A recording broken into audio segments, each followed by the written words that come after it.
Bonsoir à tous, ravi de vous accueillir ici au site Pablo Picasso, comprenez le conservatoire de musique et de danse de Martigues. On est ravi de vous accueillir pour évoquer ensemble l'ouverture de la saison lyrique en Provence. Alors, édition un peu spéciale, on chamboule nos habitudes pour présenter ce journal puisque on a le privilège de partager avec vous une répétition avec Sophie Pongiklis, cette artiste martégale qui va nous accueillir dans quelques instants. Le temps pour moi de lancer avec vous ce journal avec à la une des problèmes de stationnement à Marseille, également des problèmes niveau don du sang puisque les poches de sang sont maigres en ces périodes de vacances scolaires et puis on parlera aussi du recyclage au service de la protection solaire. C'est important et cette saison. Allez, on démarre tout de suite à Marseille avec ces problèmes de stationnement. Beaucoup d'automobilistes valides occupent les places PMR, comprenez les places dédiées aux personnes à mobilité réduite. Et dans la cité phocéenne, l'action commune de la police municipale et des ASVP, ces agents de surveillance de la voie publique, conduit à des avancées.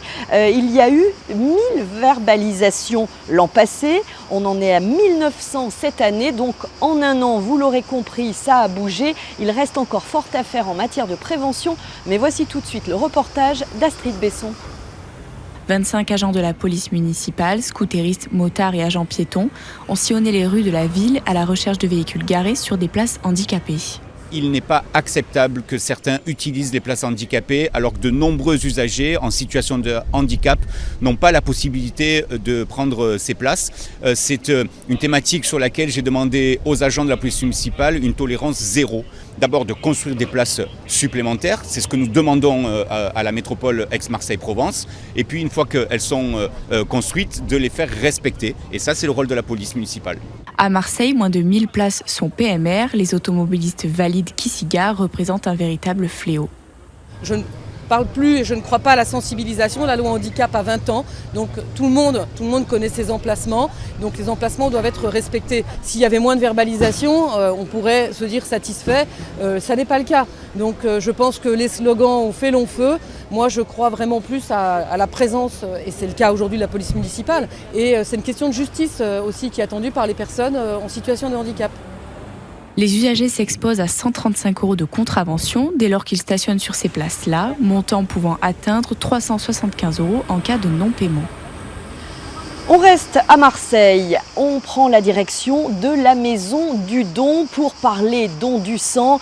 Je vous le disais en ouverture de ce journal, les collectes en ce moment sont un petit peu compliquées et pour cause, vous êtes nombreux à partir en vacances et parfois on en oublie de donner son sang. Mais ce n'est pas le cas de tous les donneurs, c'est ce que Noreen Werfeli a pu constater avec le micro maritime attendu. Inspire, souffle lentement. Hop, ça va? Ouais, ça va. Et j'ai vu qu'il y avait le don de plasma et je voulais essayer, donc c'était le moment. Donc voilà. Et cette question, pourquoi vous donnez votre sang? Parce que je fais de la recherche médicale et on en utilisait et du coup, c'est bien de donner si un jour on en a besoin aussi.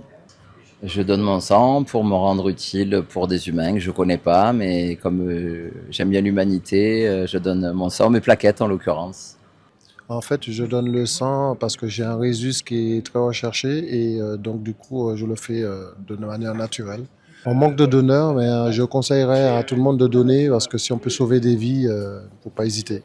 N'hésitez pas à en faire de même. La Maison du Don à Marseille se situe rue de la République. D'ailleurs, c'est à 2 pas de nos locaux Maritima Marseille. Et puis, sachez qu'un reportage complet sur le trajet d'une poche de sang du donneur, peut-être vous, jusqu'au patient qui en aura tant besoin, ça sera à suivre prochainement. Comptez sur nous. On vous expliquera tout ce que vous n'avez peut-être jamais su depuis concernant donc ce geste citoyen. La suite de ce journal, elle parle environnement et pas que. Vous allez comprendre où je veux en venir. Quand on évoque déchets alimentaires, bouteilles en plastique, canettes, mégots de cigarettes, On le sait, ce sont autant de détritus qu'on retrouve fréquemment à Marseille et dans les calanques. Chaque année, de nombreux ramassages collectifs sont organisés pour tenter de remédier à ça. Et Sandro Cohn, originaire de Cassis, est étudiant à la Cage Business School et sur le campus de Marseille, en cursus entrepreneuriat. Figurez-vous qu'il a décidé d'agir à sa façon. Il a lancé sa propre marque de lunettes de soleil. Ça s'appelle Ciel. Ça laisse évoquer plusieurs airs, notamment de Maître Gims, pourquoi pas. En tout cas, ce sont des lunettes unisexes fabriquées en plastique recyclé. Il fallait y penser. Écoutez plutôt. Lors de mon passage à Cage à Marseille, dans un programme qui s'appelle l'école entrepreneuriale, je me suis posé la question sur comment je pouvais donner une autre dimension à mon projet et j'ai voulu lui donner donc cet impact environnemental en pouvant donc récupérer ces bouteilles à Marseille en partenariat avec l'association donc Clean My Calanque où on récupère entre 10 à 30 kilos de bouteilles à chaque ramassage. Chaque ramassage, ça me permet de créer de nouvelles lunettes. Sur la partie prod, donc on récupère les bouteilles à Marseille, dans les alentours. Les bouteilles elles vont être donc nettoyées, on enlève les bouchons, les étiquettes, on les découpe, on passe donc un gros coup de brosse à l'intérieur et à l'extérieur. Ensuite, c'est envoyé à Gemnos dans une entreprise qui va s'occuper de les mettre sous forme de copeaux. Et ces copeaux, ils vont être envoyés à Dijon, où là, on va avoir un vrai travail de la matière. Ce qu'il faut savoir, c'est que c'est pas 100% en plastique des calanques et de la ville de Marseille. On est obligé de faire un mélange, parce que du plastique qui traîne dans les calanques, il perd ses propriétés techniques et il devient cassant. On a donc la matière finale qui va être envoyée à côté de Lyon, à Oyonnax, où là, on va travailler donc la lunette finie, la matière va être injectée dans des moules. Et puis ensuite, les verres sont montés et puis sont renvoyés à Marseille. Donc ça c'est les lunettes de soleil, donc ça c'est des prototypes. Les lunettes finies je les ai pas encore reçues, j'attends donc là d'ici quelques jours pour les recevoir. Donc on a 2 modèles différents qui seront chacun déclinés en 3 couleurs et puis l'objectif c'est vraiment d'avoir ce produit de mode branché design avec un vrai impact sur la ville de Marseille. Des propos recueillis par Astrid Besson. Je ne sais pas si je ne vais pas troquer les miennes, parce que franchement, je trouve l'idée non seulement bonne pour la planète, mais très originale. Alors, elles seront bientôt à la vente, ces lunettes en plastique recyclé. Elles seront en vente à Marseille, à Cassis, à Nice, dans la région PACA. Vous pouvez tout savoir en allant sur cieloriginal.com. Je ne sais pas si vous entendez, mais je crois que les répètes commencent.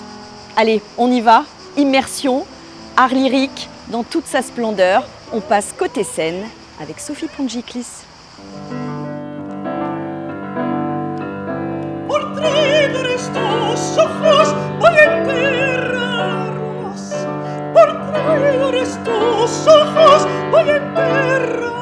Sophie, bonjour. Bonjour Laurence.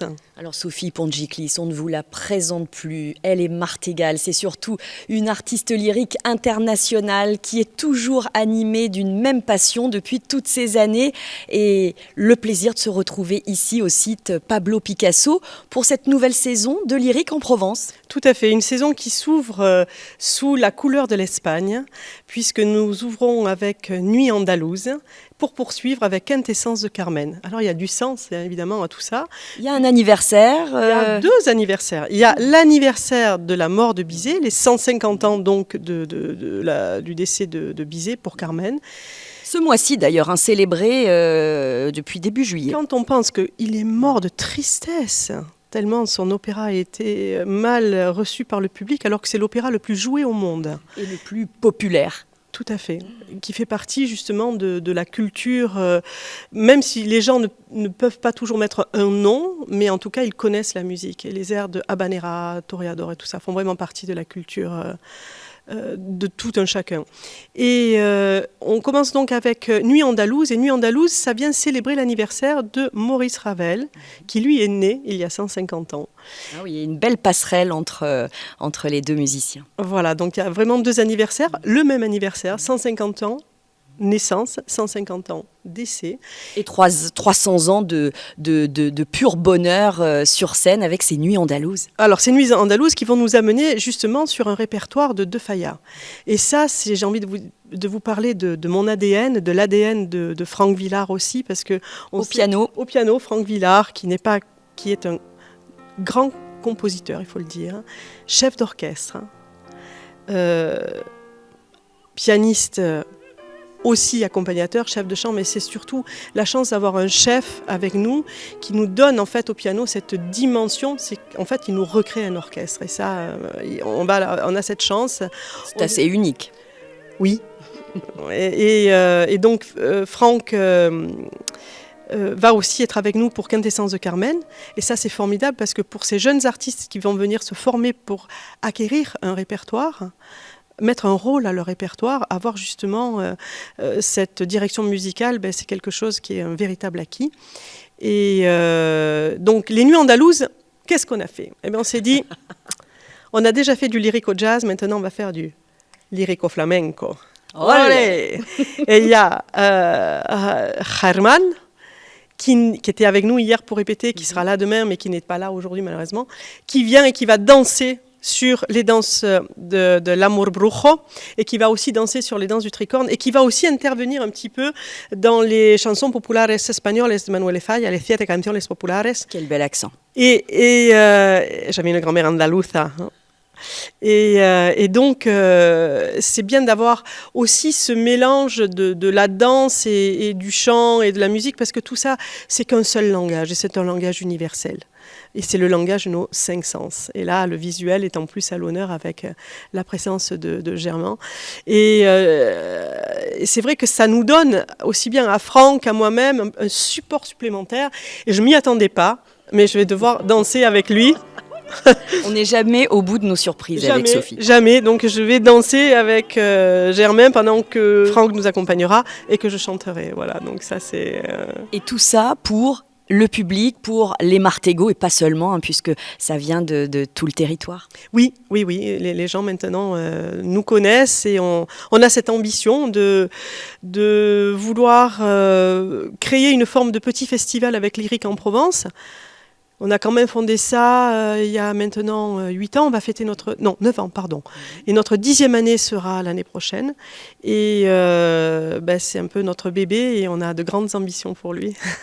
Alors, concert d'ouverture, demain soir, ici même. Et puis, toujours sur ce site Pablo Picasso, très ouvert, on le sait, à la culture, à l'échange, à la musique, aux arts en général.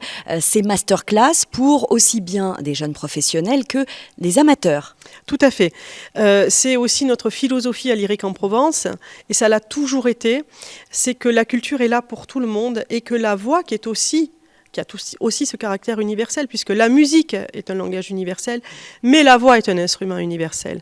Nous avons tous une voix, et tout le monde a le droit et mérite d'avoir un jour les outils que les professionnels ont pour pouvoir travailler leur voix et pouvoir se rencontrer eux-mêmes.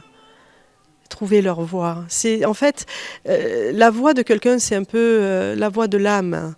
Et c'est parfois émouvant d'être face à des personnes que je reconnecte à leur instrument et qui du coup entendent une voix qu'ils ne connaissaient pas, un peu comme si c'était une facette de leur personnalité qu'ils avaient toujours eue en eux et qui d'un coup se dévoile et se découvre. Alors c'est donner effectivement ces clés, partager cette expérience justement pour... monter et puis tendre l'oreille. On a justement un reportage qu'on va rediffuser. On était venu l'année dernière pour... Merci. Et oui. Merci d'être là. Oui. Donc on va parler ancrage, on va parler lâcher prise. Ça c'est pour la fin de notre journal. Merci en tout cas Sophie d'avoir pris ce temps en pleine répétition ici.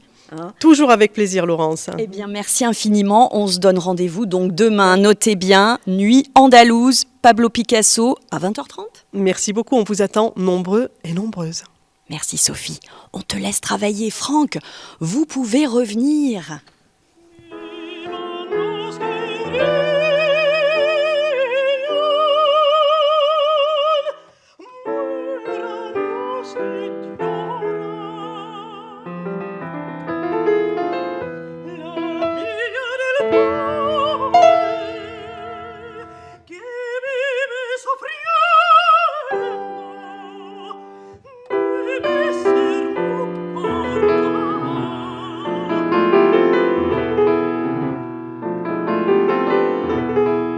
Et bien après cet intermède vocal et musical, on continue notre journal ici au site Pablo Picasso à Martigues. Et vous le voyez, c'est aussi le conservatoire de danse. Ça me fait penser que de la danse, il y en a en ce moment dans le cadre du Bel Été Martégal. Ça se passe, vous savez, dans le quartier de Lille, place de la Libération. Alors c'est vrai que le mardi, eh bien c'est plutôt salsa, le samedi c'est rock swing et ce soir, eh bien c'est toute danse. Donc allez-y, lâchez-vous, faites-vous plaisir, allez faire quelques pas en plein air, c'est super sympa.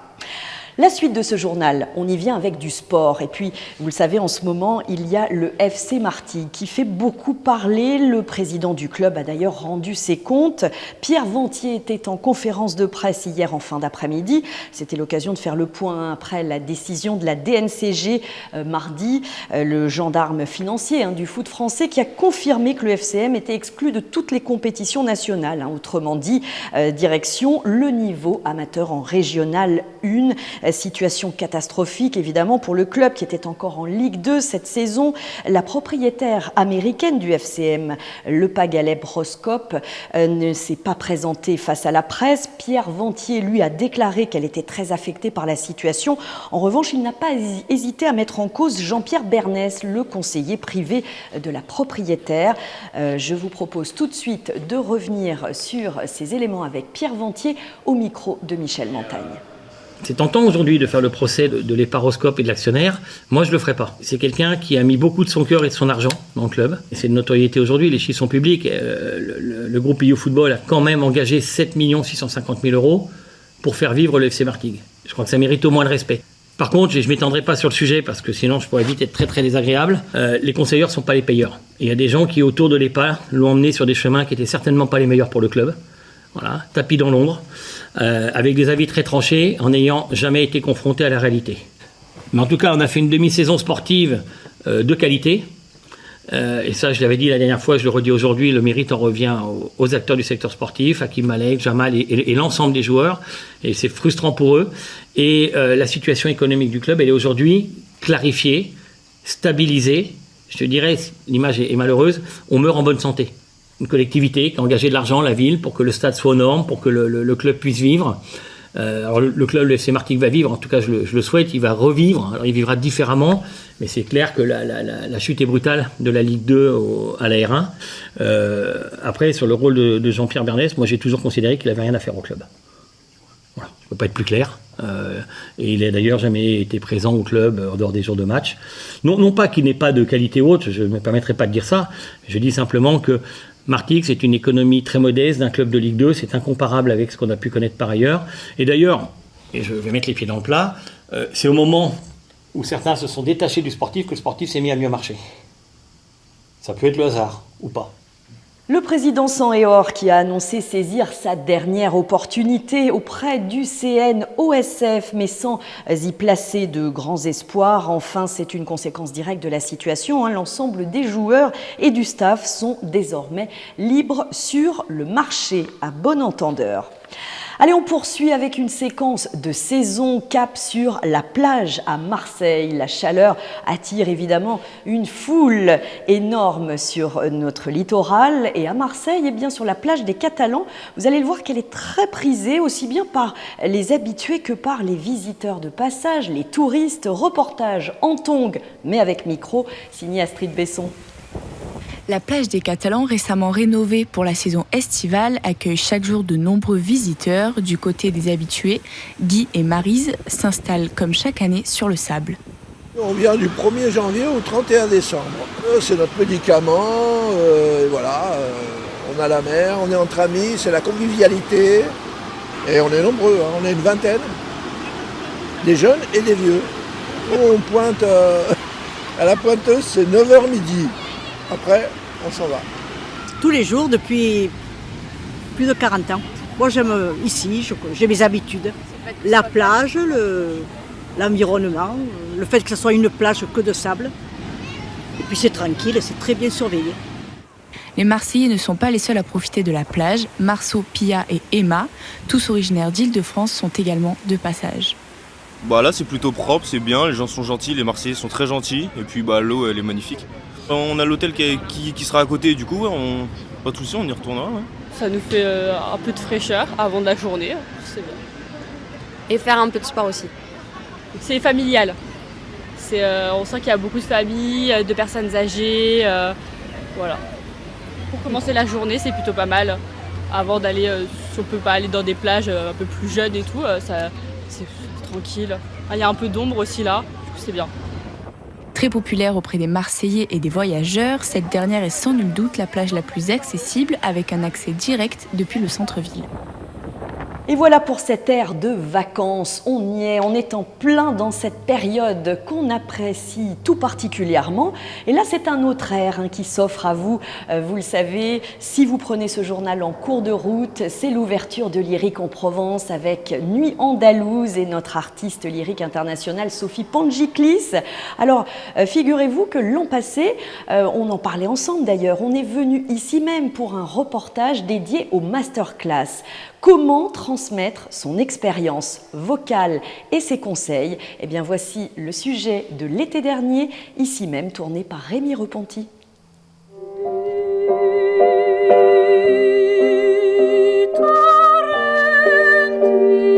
Mis à part un piano et des partitions, on pourrait croire que la scène de l'auditorium du site Pablo Picasso attend un cours de pilates, avec ses gros ballons et ce banc à la forme bizarroïde. C'est que la technique de chant de Sophie Pangiclis passe par une approche un peu sportive. Oui. Alors pourquoi ? Parce que je leur parle aussi de leur périnée, je leur parle de la bascule du bassin, je leur parle de leur squelette, de la mâchoire, des résonateurs et surtout sur l'ouverture des sens. Ce qui fait le son de la voix, c'est le corps et pas que les cordes. Et c'est de savoir justement comment réaccorder son instrument et quels sont les outils dont on a besoin au moment où on va chanter et interpréter tel ou tel morceau. Et ça donne aussi une autonomie incroyable.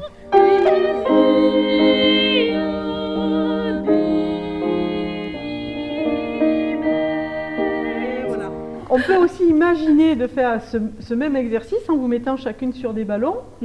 Je leur parle aussi beaucoup de leur ancrage au sol, je leur parle de leur sacrum, je leur apprends à se réapproprier leur instrument parce que justement on se réaccorde et on met notre instrument en état de se mettre à vibrer.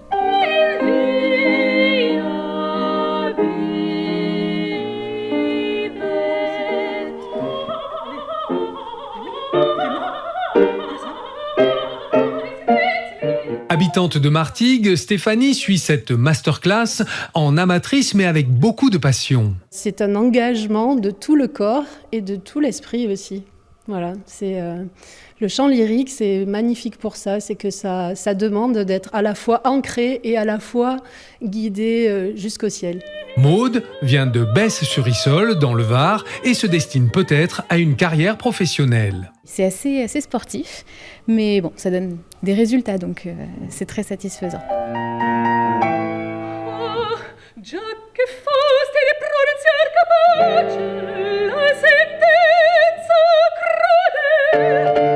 Les 7 stagiaires de Sophie Pangiclis donnent un concert gratuit à l'auditorium du site Pablo Picasso de Martigues ce vendredi 30 août à 20h. Un bel aperçu de ces masterclass. Alors notez que la semaine prochaine, dès lundi, la première session est dédiée aux jeunes professionnels. Et puis au mois d'août, il y aura de quoi ravir les amateurs. Vous venez de le voir pour améliorer sa technique vocale. Il y a des concerts de restitution. C'est la force aussi de ce festival lyrique en Provence qui va donc nous animer jusqu'au 30 août ici à Martigues au site Pablo Picasso. C'était un plaisir de vous accueillir dans ces murs. On vous souhaite une très belle soirée sur Maritima TV et n'oubliez pas demain, Nuit andalouse, ici 20h30. Vous ne pourrez pas dire qu'on ne vous a pas prévenu. Bye bye.